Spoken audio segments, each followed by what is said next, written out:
Patty Simpson with Simpson Math. In this video, we're going to look at logarithms. So in previous videos, we've looked at the inverses. We've found inverses of functions, and we've graphed exponential functions, and in particular, this exponential function of f of x equals 2 to the x. Let's first try to find the inverse of this function. So we know that there are 4 steps for finding the equation for that inverse. The first step is just to replace your f of x with y. So let's do that. Just replace f of x with y, because f of x and y are the same thing. Then we swap out our x and our y values, because in inverse functions, your x and y values switch. Now we're going to solve for y. And we look at that and we start to think, how can we get y out of this exponential position? So maybe you think we should take the white root of both sides. So let's just try that. Let's take the white root of both sides. And while that would make this side just equal to 2, notice it hasn't solved for y, because now my y is inside that radical. So that didn't do what I wanted it to do. Maybe if we decide to divide by 2. But if I divide by 2, that still doesn't help me, because if I have divided by 2, think about 2 to the 5th power, and I divide by 2, well, 1, 2, 3, 4, 5, all that does is subtract one of those off of there. So then I would just have 2 to the y minus 1. It wouldn't actually get that y out of the exponential position.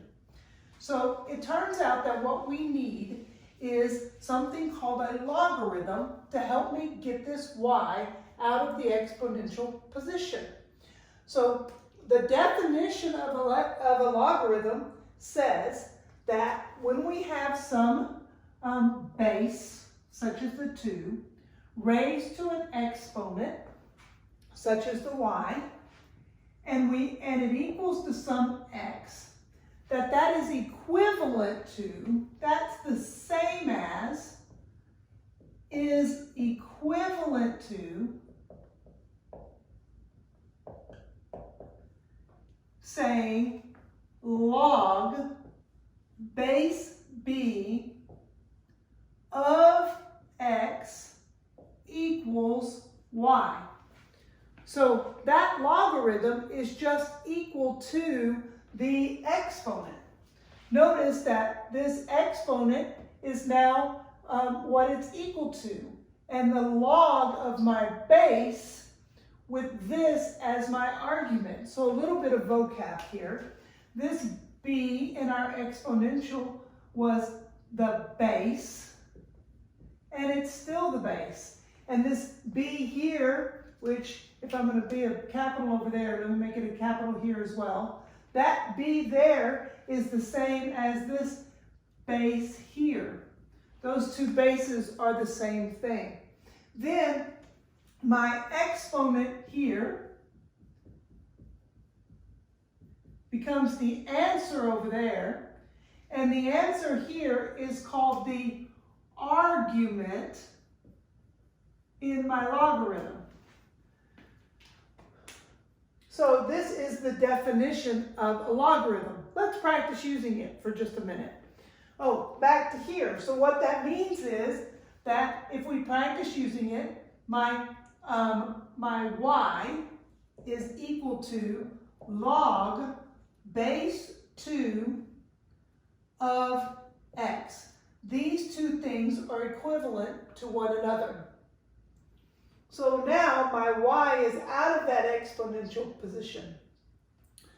Let's practice using it. Let's say that I have an exponent like this, 5 to the 4th power, which is 5 times 5 is 25, times 5 is 125, times 5 is 625.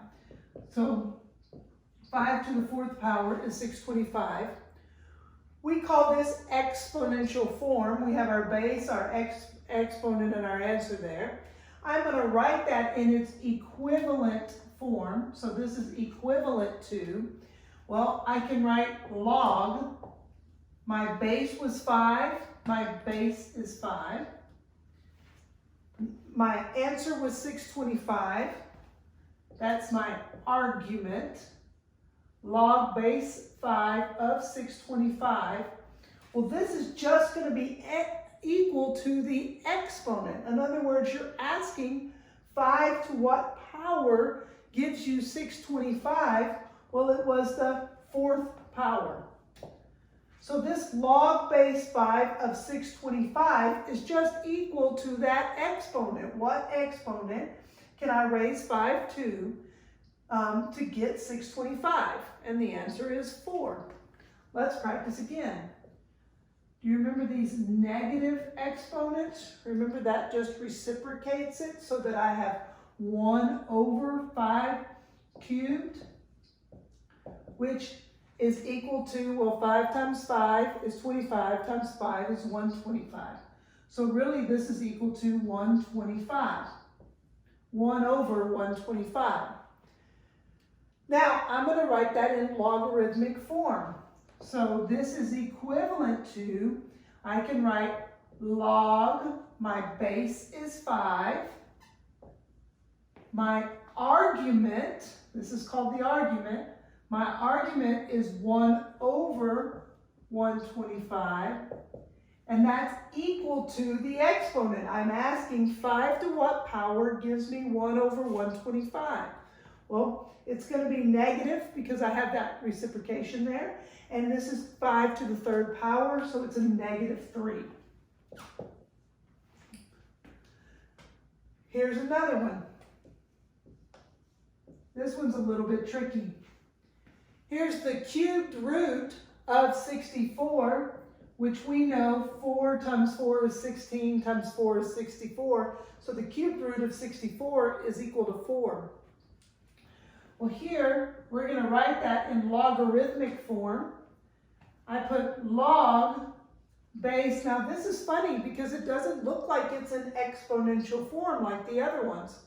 We could rewrite him with an exponent. Remember that when I have the cubed root of 64, that's the same thing as saying 64 to the 1/3 power. These two things are the same thing. So now I have it in that exponential form where I can see that exponent. So now when I get ready to write my log, it's log base 64 of 4 is equal to, well, I'm asking what power am I raising 64 to get to 4? Notice that I got smaller, so I'm taking a root there. And in this case, the root was the 3rd root, or the cubed root. So we can practice going back and forth between our logarithmic form and our exponential form. These two things are equivalent. In the next video, we'll look at evaluating some of our logarithms. Math Made Simple at Simpson Math. Thanks for watching.